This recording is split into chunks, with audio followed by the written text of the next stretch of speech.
الحمد لله نحمده ونستعينه ونستغفره ونؤمن به ونتوكل عليه ونعوذ بالله من شرور أنفسنا ومن سيئات أعمالنا من يهده الله فلا مضل له ومن يضلله فلا هادي له ونشهد أن لا إله إلا الله وأشهد أن محمدا عبده ورسوله أما بعد فإن خير الحديث كتاب الله وخير الهدي هدي محمد صلى الله عليه وسلم وشر الأمور محدثاتها وكل محدثة بدعة وكل بدعة ضلالة وكل ضلالة في النار. أعوذ بالله من الشيطان الرجيم. بسم الله الرحمن الرحيم. يا أيها الذين آمنوا اتقوا الله حق تقاته ولا تموتن إلا وأنتم مسلمون. يا أيها الناس اتقوا ربكم الذي خلقكم من نفس واحدة وخلق منها زوجها وبث منهما رجالا كثيرا ونساء واتقوا الله الذي تساءلون به والأرحام إن الله كان عليكم رقيبا. يا أيها الذين آمنوا اتقوا الله وقولوا قولا سديدا يصلح لكم أعمالكم ويغفر لكم ذنوبكم ومن يطع الله ورسوله فقد فاز فوزا عظيما. وقال تعالى في موضع آخر: يا أيها الذين آمنوا إنما الخمر والميسر والأنصاب والأزلام رجس من عمل الشيطان فاجتنبوه لعلكم تفلحون. وقال النبي صلى الله عليه وسلم: كل مسكر خمر وكل مسكر حرام. تمام قسم کی تعریف اس اللہ رب العالمین کے لیے کہ جس نے ہم تمام لوگوں کو اس دنیا کے اندر پیدا فرمایا اور پیدا کرنے کے بعد ہمیں یوں ہی لاچار و مجبور نہیں چھوڑا، بلکہ ہماری رشد و ہدایت کے لیے،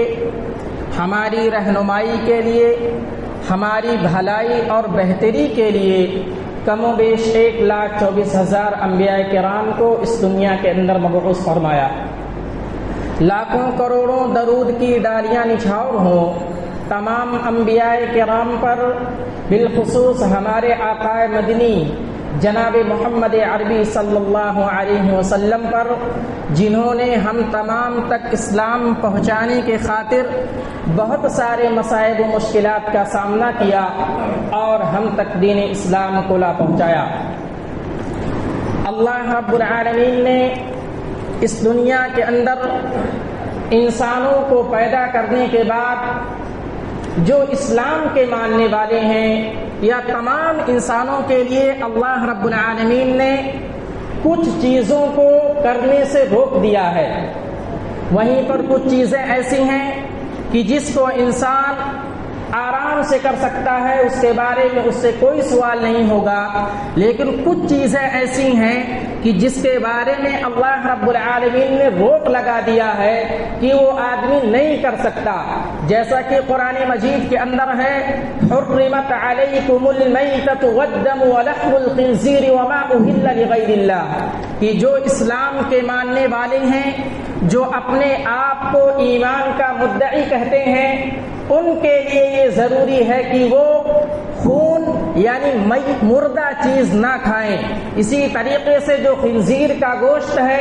ان کے لیے حرام ہے. اسی طریقے سے وہ جانور جو غیر اللہ کے لیے ذبح کیا گیا ہے وہ ایک مسلمان کے لیے حرام ہے. تو اسلام کے اندر اللہ رب العالمین نے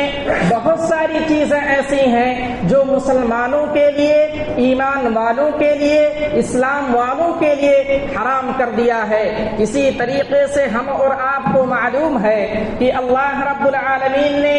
شراب جیسی گندی چیز کو اللہ رب العالمین نے حرام کر دیا ہے۔ کہا کہ اگر کوئی آدمی ایمان والا ہے، اگر کوئی آدمی اپنے آپ کو اسلام والا کہتا ہے، اگر کوئی آدمی قرآن کے مطابق اپنی زندگی گزارتا ہے، اگر کوئی آدمی نبی اکرم صلی اللہ علیہ وسلم کو اپنا آخری نبی مانتا ہے، تو اس کے لیے ضروری ہے کہ وہ شراب کو ترک کر دے، وہ شراب نہیں پی سکتا، اس لیے کہ شراب جو ہے وہ آدمی جب پینے کے بعد اپنے عقل کو زائل کر دیتا ہے، اس کا دماغ کام کرنا بند کر دیتا ہے، گویا کہ اس سے بہت سارے نقصانات ہیں۔ ہم اور آپ اپنے معاشرے کے اندر اگر نظر ڈالیں گے تو بہت سارے ایسے واقعات ہمارے سامنے آتے ہیں کہ کتنے ایسے لوگ جو اچھے خاصے صحتیاب تھے، ان کے جسم کے اندر قوت تھی، وہ طاقتور تھے، وہ مضبوط تھے،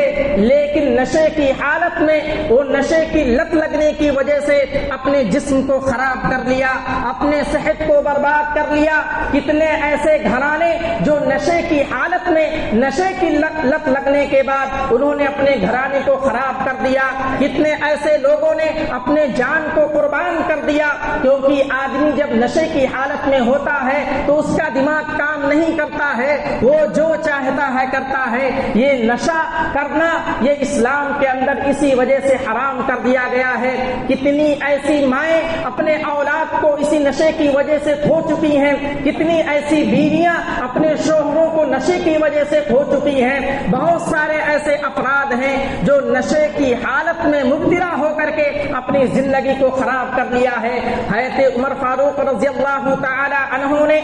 نشے کے بارے میں یہ جو خمر کا لفظ استعمال کیا گیا ہے، حدیث کے اندر، قرآن کے اندر جس کے معنی ہوتے ہیں کہ آدمی خمار میں چلا جاتا ہے، آدمی نشے کی حالت میں ہو جاتا ہے، اس کا دماغ زائل ہو جاتا ہے، عقل جو ہے زائل ہو جاتی ہے، آدمی کا دماغ اس وقت کام نہیں کرتا ہے۔ حضرت عمر فاروق رضی اللہ تعالی عنہ نے یہ خمر کے بارے میں، نشاور چیز کے بارے میں یہ وضاحت بیان فرمائی ہے۔ فرمایا، بخاری کے الفاظ ہیں، حضرت عمر فاروق رضی اللہ تعالی عنہ بیان فرماتے ہیں، الخمر ما خامر العقل، نشاور چیز وہ ہے جو عقل کو زائل کر دیتی ہے۔ آدمی جب نشے کی حالت میں ہوتا ہے تو اس کو پتہ نہیں ہوتا ہے وہ کیا کر رہا ہے، کیا بول رہا ہے، کیا سوچ رہا ہے، کیا کرنے کی کوشش کر رہا ہے۔ وہ نشہ ایسی بری چیز ہے کہ آدمی کے عقل کو زائل کر دیتی ہے، آدمی کے عقل پر پردہ پڑ جاتا ہے،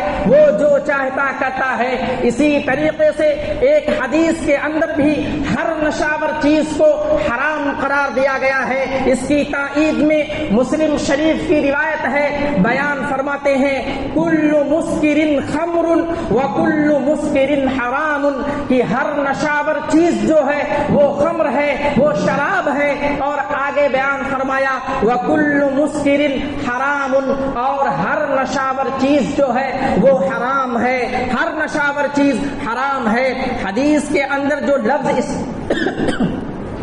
جو لفظ استعمال کیا گیا ہے وہ خمر ہے، قرآن کے اندر بھی جو لفظ استعمال کیا گیا ہے وہ خمر کے لفظ سے استعمال کیا گیا ہے، یعنی وہ چیز جس سے نشہ ہوتا ہے، چاہے وہ نشہ زیادہ ہو چاہے وہ نشہ کم ہو، ہر ایک اعتبار سے ہر نشاور چیز حرام ہے۔ اور اسلام کے اندر ہر نشاور چیز کو اللہ کے نبی صلی اللہ علیہ وسلم نے اور اللہ رب العالمین نے حرام قرار دیا ہے۔ یہیں پر ایک اعتراض یہ پیدا ہوتا ہے کہ بہت ساری چیزیں ایسی ہیں جس سے نشہ تو ہوتا ہے لیکن زیادہ نشہ نہیں ہوتا ہے، تو کیا ایسی چیزیں کھانے سے، کیا ایسی چیزیں پینے سے اسلام کے اندر اس کی ممانعت ہے، اس کو حرام قرار دیا ہے یا نہیں قرار دیا ہے؟ تو ہم جب ترمذی کی روایت پڑھتے ہیں تو یہ اعتراض ختم ہو جاتا ہے کہ اللہ کے نبی صلی اللہ علیہ وسلم کی حدیث ہے، ما اسکر کثیرہ فقلیلہ حرام، ہر وہ چیز جس کے زیادہ استعمال کر کرنے سے آدمی نشے میں مبتلا ہو جاتا ہے، اس کے اوپر نشہ طاری ہو جاتی ہے۔ ہر وہ چیز جس کے زیادہ استعمال کرنے سے نشہ ہوتا ہے، فَقَلِيلُهُ حَرَامٌ، اس کے کم استعمال کرنا، اس کا کم استعمال کرنا بھی حرام ہے۔ اسلام کے اندر یہ چیز بتلائی گئی ہے کہ ایسا نہیں ہے کہ جس چیز سے نشہ چڑھ جائے وہی چیز حرام ہے، بلکہ وہ چیز بھی استعمال کرنا اسلام کے اندر حرام قرار دیا ہے جس سے نشہ جلدی نہیں چڑھتا، زیادہ دیر میں چڑھتا ہے۔ تو اس کے ضمن میں جو گٹکا ہے، بیڑی ہے، سگریٹ ہے، چرس ہے، گانجا ہے، یہ اس کے ضمن میں آ جاتا ہے۔ شراب تو حرام ہے ہی، اس کے ضمن میں یہ چیزیں بھی اسلام کے اندر حرام قرار دی گئی ہیں، کیونکہ ہم اور آپ کو پتا ہے کہ آدمی نشے کی حالت میں اس وقت پہنچتا ہے جب چھوٹی چھوٹی چیزیں پہلے استعمال کرتا ہے، پھر وہ آگے بڑھتا ہے، آگے بڑھ کر کے بڑی چیزیں جو نشے کی ہیں اس کو استعمال کرتا ہے اور اس کا وہ شکار ہو جاتا ہے، وہ لت میں مبتلا ہو جاتا ہے، جس کی وجہ سے اس کی صحت خراب ہو جاتی ہے۔ اس لیے اسلام کے اندر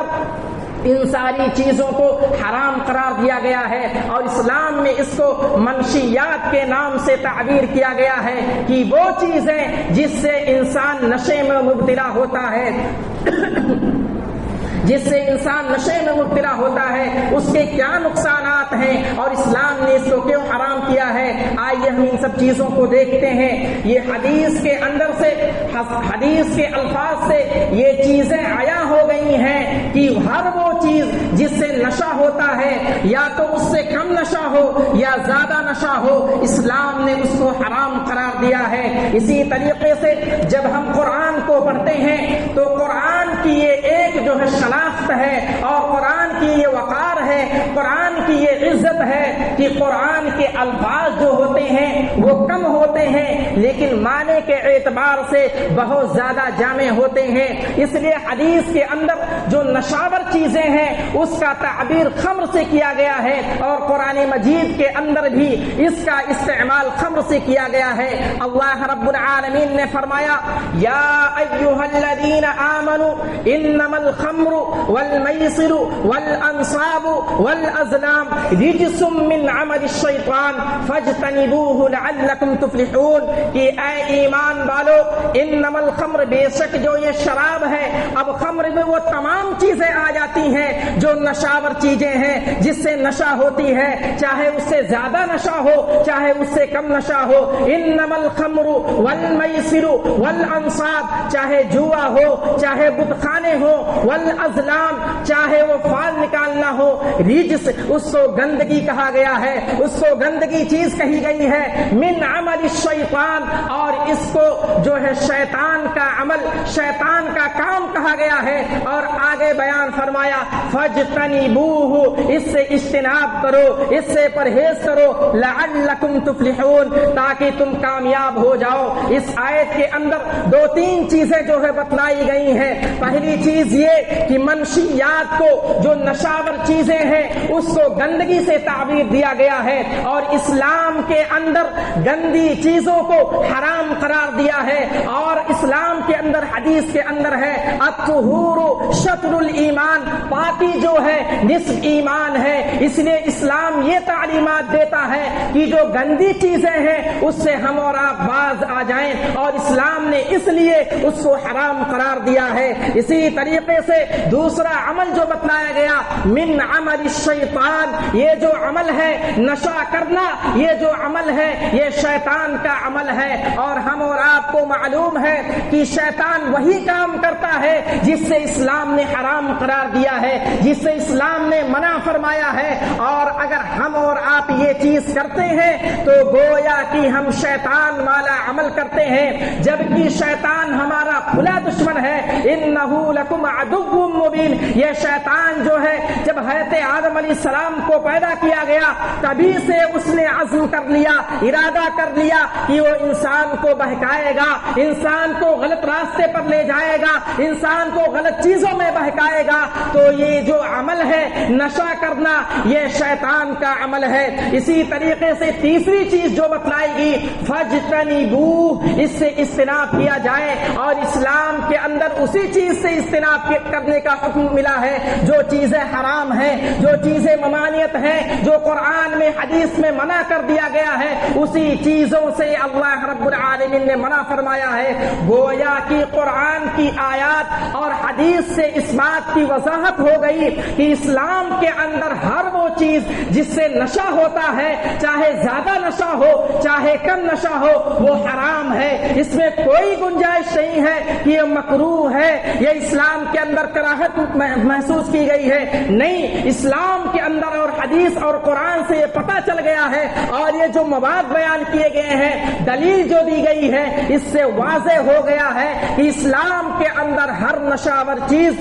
حرام ہے۔ اسی طریقے سے منشیات اسلام کے اندر حرام ہیں، لیکن اس کے کیا نقصانات ہیں؟ اسلام نے، قرآن نے، حدیث نے، اللہ رب العالمین نے، نبی اکرم صلی اللہ علیہ وسلم نے کیا نقصانات بیان فرمائے ہیں، ہم اس پر روشنی ڈالیں گے۔ اس سے سب سے پہلی چیز جو پتہ لگتی ہے کہ آدمی جو نشہ کرتا ہے، جو آدمی نشے میں مبتلا ہوتا ہے، چاہے وہ شراب کا نشہ ہو، چاہے کسی بھی طریقے کا نشہ ہو، جب آدمی نشے کی حالت میں ہوتا ہے تو پہلی چیز جو نقصان ہوتی ہے، آدمی کا دماغ کام کرنا بند کر دیتا ہے، اس کی عقل زائل ہو جاتی ہے، اور ایسی حالت میں جب آدمی کا دماغ کام کرنا بند ہو جائے، جب آدمی جو ہے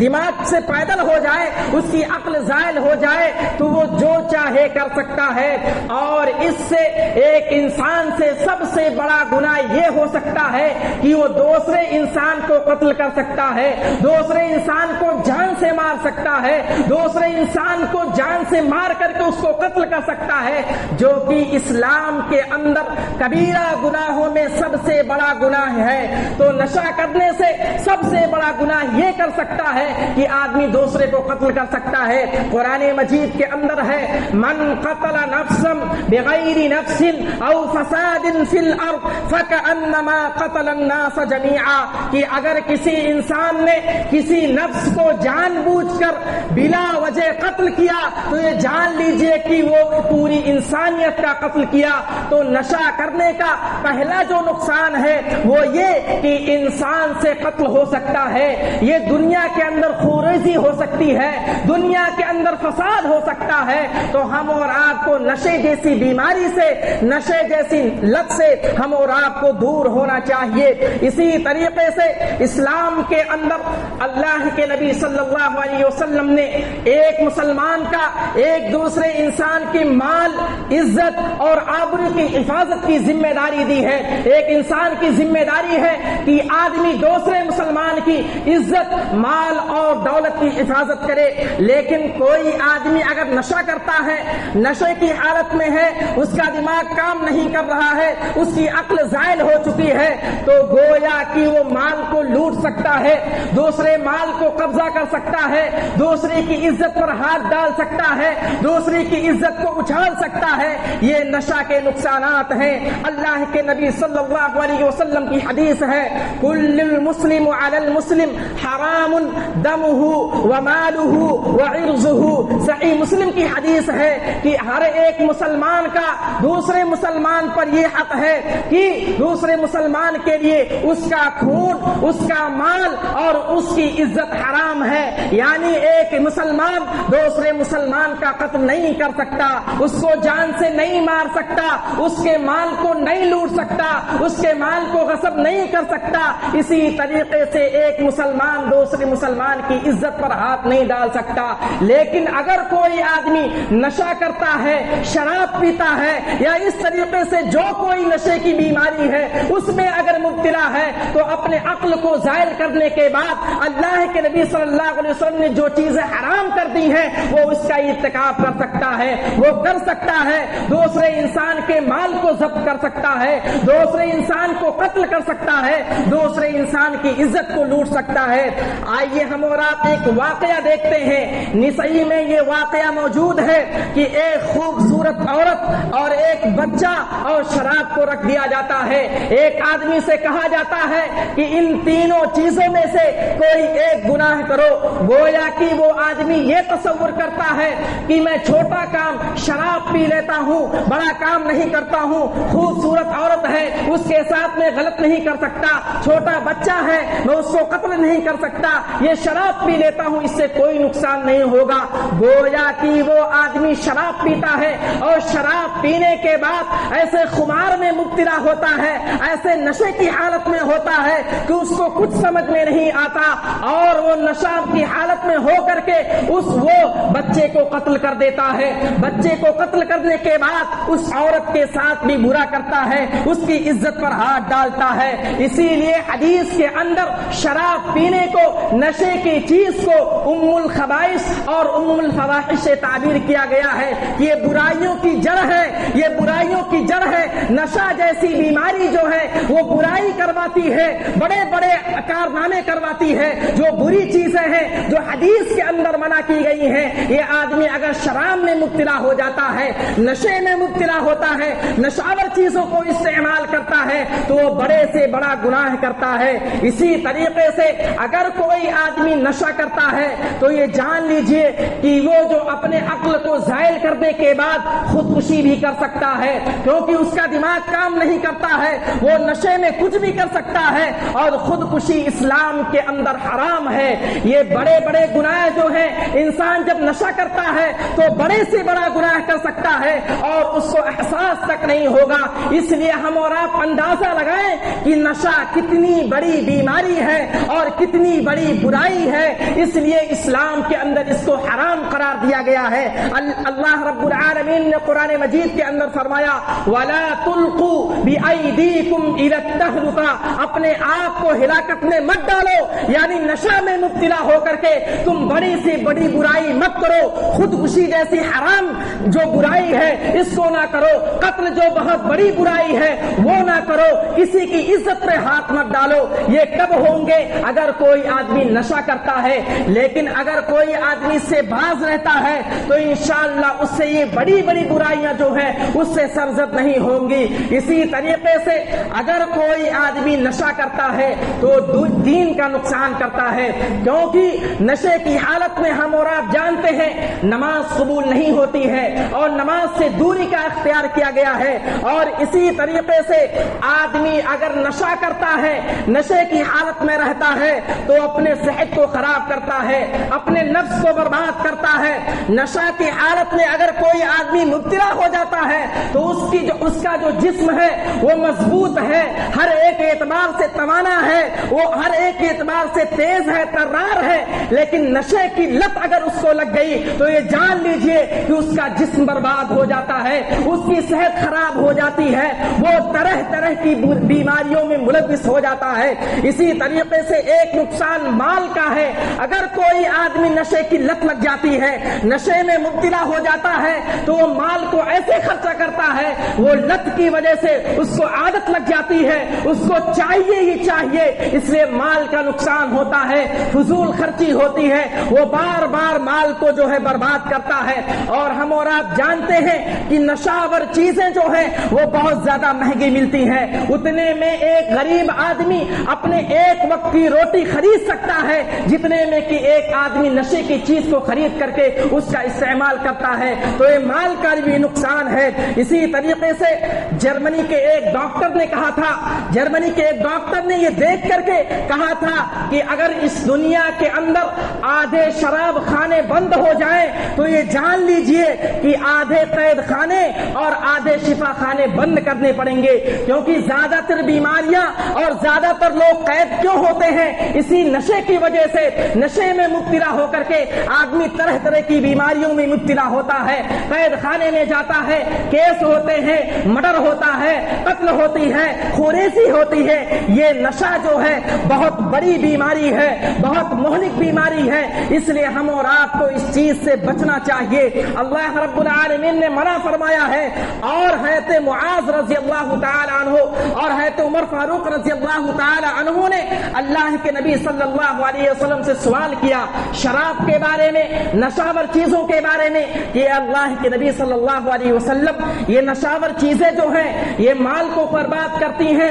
پیسے بھی خرچہ ہوتے ہیں اور جسم کے لیے بھی نقصان دہ ہیں، اس سے کوئی زیادہ فائدہ نظر نہیں آتا ہے۔ تو اللہ کے نبی صلی اللہ علیہ وسلم کے پاس یہ آیت نازل ہوتی ہے یسألونک عن الخمر والمیسر قل فیہما اسم کبیر ومنافع للناس واسمہما اکبر من نفعہما، کہ آپ سے جوا اور شراب کے بارے میں سوال کیا جاتا ہے تو آپ کہہ دیجئے قل فیہما اسم کبیر ومنافع للناس، اس میں بہت بڑا گناہ ہے اور اس میں فائدے تو ہیں لیکن زیادہ نقصان ہے، اس لیے ہم اور آپ کو اس چیز پر دھیان دینا چاہیے کہ اس سے نقصان بہت زیادہ ہے۔ اس آیت سے ایک بات کا اور پتہ لگتا ہے کہ چیز کتنی بھی بری ہو اس میں کچھ نہ کچھ چیزیں ایسی ہوتی ہیں جس سے فائدہ ہوتی ہیں۔ مثال کے طور پر اگر کوئی آدمی شراب پیتا ہے تو وقتی طور پر اس کے جسم میں پھرتی ہوتی ہے، وہ آدمی چست ہوتا ہے،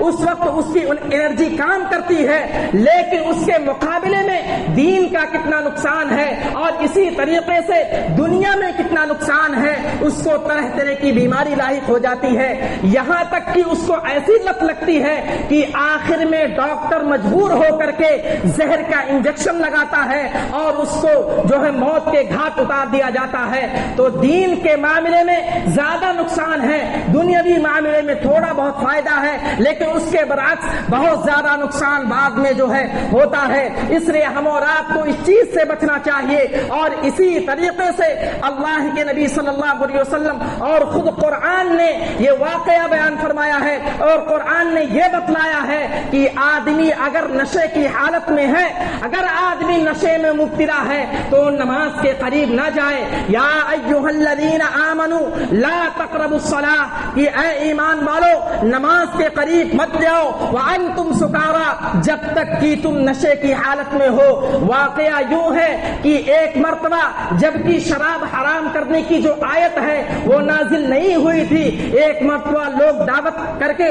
آتے ہیں اور نماز میں شریک ہو جاتے ہیں، ایسی حالت میں وہ لوگ شراب پیے ہوتے ہیں، اتنی شراب پیے ہوتے ہیں کہ وہ نشے کی حالت میں ہوتے ہیں، ان کو کچھ پتہ نہیں ہوتا ہے کیا ہو رہا ہے، کیا چل رہا ہے، لیکن نماز میں کھڑے ہو جاتے ہیں۔ نماز میں کھڑے ہونے کے بعد وہ جو سورت کی تلاوت کرتے ہیں وہ سورہ کافرون کی تلاوت کرتے ہیں، سورہ کافرون کی تلاوت کرنے میں لا کو 2-3 مرتبہ چھوڑ دیتے ہیں، جس سے معنی میں تبدیلی واقع ہوتی ہے، جس میں معنی میں تغیری ہوتی ہے، معنی میں انتشار پیدا ہوتا ہے۔ قرآن نے جو معنی بتلایا ہے، جو عربی جو لفظ ہیں اس کے اردو میں بہت زیادہ جو ہے چینجز آتے ہیں، جس کے بنا پر اللہ رب العالمین نے یہ آیت نازل فرمائی کہ اگر کوئی آدمی نشے کی حالت میں ہے تو وہ نماز کے قریب نہ جائے، وہ نماز کے قریب نہ جائے۔ یا ایھا الذین آمنوا لا تقربوا الصلاۃ وانتم سکارا، کہ جب کوئی آدمی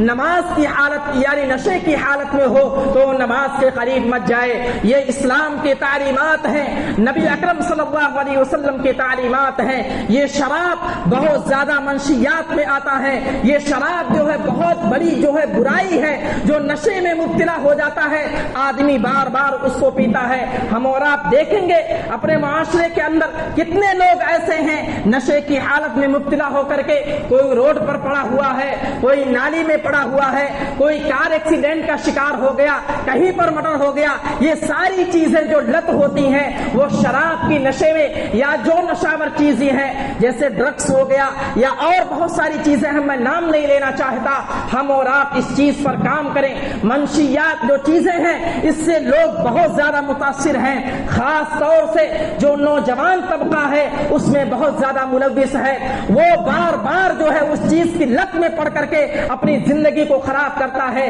تعلیم سے دور ہے، قرآن سے دور ہے، حدیث سے دور ہے، اس کو مسجد سے کوئی مطلب نہیں ہے، اسلام کے فرمودات کیا ہیں اس سے کوئی مطلب نہیں ہے، وہ نشے کی حالت میں آ کر کے صحیح صحیح چیزیں خراب کر دیتا ہے۔ وہ آدمی جو نوجوانی کے عالم میں ہے، وہ بچہ جو ابھی جوان ہوا نہیں ہے، نشے کی حالت میں پڑ کر کے اپنی زندگی کو خراب کر لیتا ہے، اپنی زندگی کو برباد کر لیتا ہے۔ وہ جوانی جس کے اللہ کے نبی صلی اللہ علیہ وسلم نے فرمایا کہ اللہ رب العالمین کو جو عبادت سب سے زیادہ پسند ہے وہ جوانی کی عبادت ہے۔ آدمی نشے کی حالت میں مبتلا ہو کر کے نہ تو عبادت کر پاتا ہے، نہ تو سجدے کرتا ہے، نہ تو اللہ رب العالمین کو راضی کرتا ہے۔ تو اس لیے ہم اور آپ کو یہ چھوٹی چھوٹی چیزیں جو ہیں، چاہے وہ گٹکے کی شکل میں ہو، بیڑی کا شکل میں ہو، سگریٹ کی شکل میں ہو، چاہے جو چیزیں ہیں جس سے نشہ ہوتی ہیں، ہم اور آپ کو اس سے احتیاط کرنے کی ضرورت ہے، ہم اور آپ کو اس سے بچنے کی ضرورت ہے، تاکہ کل قیامت کے دن اگر اللہ رب العالمین ہم سے سوال کرے تو ہم یہ نہ کہہ پائیں کہ اللہ رب العالمین ہم تیرے بتائے ہوئے طریقے پر نہ چل پائے، ہم تیرے بتائے ہوئے طریقے پر تیرا فرمودات آیا تھا اس کے مطابق ہم نے اپنی زندگی نہیں گزاری۔ تو اسلام کے اندر کچھ چیزیں ہیں جس کو حرام کر دیا گیا ہے۔ میں وضاحت کر دینا چاہتا ہوں کہ ہر وہ چیز جو نشاور ہے، جس سے نشہ ہوتا ہے، چاہے وہ شراب ہو جس سے زیادہ نشہ ہوتا ہے، اب شراب وہ ہے چاہے اس کو آپ تھوڑا پیئیں یا زیادہ پیئیں، وہ حرام ہے، حرام ہے، اس لیے اس سے ہم اور آپ کو بچنا ہے۔ اسی طریقے سے ایک حدیث سے یہ بھی واضح کیا گیا ہے، ما اسکر کثیرہ فقلیلہ حرام، کہ ہر وہ چیز جس سے زیادہ نشہ ہوتا ہے اس کا استعمال کرنا حرام ہے، چاہے کہ وہ تھوڑا استعمال کیا جائے۔ اور قرآن کے اندر بھی خمر کا لفظ استعمال کیا گیا ہے جس سے یہ بتلایا گیا ہے کہ وہ ہر وہ چیز جس سے نشہ ہوتا ہے وہ اسلام کے اندر حرام ہے، اور اس کے بہت سارے نقصانات ہیں، جیسے کہ آدمی نشے کی حالت میں کسی انسان کا قتل کر سکتا ہے، کسی کی عزت پر ہاتھ ڈال سکتا ہے، کسی کے مال کو ہڑپ کر سکتا ہے، یا اسی طریقے سے نشے کی حالت میں ہو کر کے خودکشی کر سکتا ہے، اور اسی طریقے سے اپنے جسم کو خراب کر سکتا ہے، دین کا نقصان کر سکتا ہے، مال کا نقصان کرتا ہے، اور بہت ساری چیزیں ہیں جس سے نشے کے نقصانات ہیں۔ ہم اور آپ کو اس چیز سے بچنا چاہیے، اللہ رب العالمین کے بتائے ہوئے طریقے پر چلنا چاہیے، اور یہ منشیات جو چیزیں ہیں اس سے ہم اور آپ کو بچنا چاہیے۔ ہم اور آپ یہ کہتے ہیں کہ تھوڑا سا ہے کھا لیتے ہیں کیا نقصان ہوگا، نہیں، اگر اللہ رب العالمین نے، نبی اکرم صلی اللہ علیہ وسلم نے اس کو حرام کر دیا ہے تو ہم اور آپ کو اس سے بچنا ہے۔ یہ اللہ رب العالمین کے فرمودات ہیں، نبی اکرم صلی اللہ علیہ وسلم کے فرمودات ہیں۔ اخیر میں اللہ رب العالمین سے دعا ہے کہ اللہ رب العالمین اس جیسی بیماری یا اس جیسے نشہ سے اللہ رب العالمین تو ہمیں دور رکھ۔ اے اللہ رب العالمین، جو اسلام کے اندر جو چیزیں حرام قرار دی گئی ہیں اللہ رب العالمین تو ہمیں اس سے باز رہنے کی توفیق عطا فرما۔ اے اللہ رب العالمین، شراب، جوا، گٹکا، بیڑی، سگریٹ، اس جیسی جو یہ نشاور چیزیں ہیں اللہ رب العالمین تو ہمیں اس سے دور رہنے کی توفیق عطا فرما۔ اے اللہ رب العالمین تو ہمیں اس دنیا کے اندر نیک اعمال کرنے کی توفیق عطا فرما۔ اے اللہ رب العالمین تو ہمیں اس دنیا کے اندر حلال کمائی یا حلال چیزیں کھانے کی توفیق عطا فرما۔ اے اللہ رب العالمین تو ہمیں اس دنیا کے اندر قرآن و سنت کے مطابق اپنی زندگی گزارنے کی توفیق عطا فرما۔ اے اللہ رب العالمین تو ہمیں اس دنیا کے اندر عزت کی زندگی دے۔ اے اللہ رب العالمین تو ہمیں 5 وقتہ نمازی بنا۔ اے اللہ رب العالمین اس دنیا کے اندر جہاں کہیں بھی مسلمان پریشان حال ہیں ان کی پریشانیوں کو دور فرما۔ اے اللہ رب العالمین اس دنیا کے اندر جو ہمارے مسلمان بھائی نماز سے دور ہیں، قرآن سے دور ہیں، حدیث سے دور ہیں، اللہ رب العالمین تو ان کے دل میں توفیق عطا فرما کہ وہ مسجد سے لو لگائیں، قرآن سے لو لگائیں، حدیث سے لو لگائیں، نماز سے لو لگائیں۔ اے اللہ رب العالمین اس دنیا کے اندر جو کوئی آدمی مسلمان آدمی قرض میں مبتلا ہے اللہ رب العالمین تو ان کے لیے بندوبست فرما۔ اے اللہ رب العالمین اس دنیا کے اندر جو لوگ پریشان حال ہیں ان کی پریشانیوں کو دور فرما۔ اے اللہ رب العالمین اس دنیا سے جو ہمارے مسلمان بھائی اہل توحید جو دنیا سے چلے گئے اللہ رب العالمین ان کے قبر کو نور سے بھر دے۔ اللہ رب العالمین تو ان کے حساب و کتاب میں آسانیاں فرما۔ اے اللہ رب العالمین تو ہمیں دنیا کی زندگی میں جب تک رکھ ایمان و اسلام کی حالت میں رکھ، جب ہمارا خاتمہ ہو تو اسلام کی حالت میں ہو، آمین۔ وآخر دعوانا الحمد للہ رب العالمین۔ بارک اللہ لنا ولکم فی القرآن العظیم ونفعنی وإياكم بالآیات والذکر الحکیم، انہ تعالی جواد کریم ملک الرؤوف الرحیم۔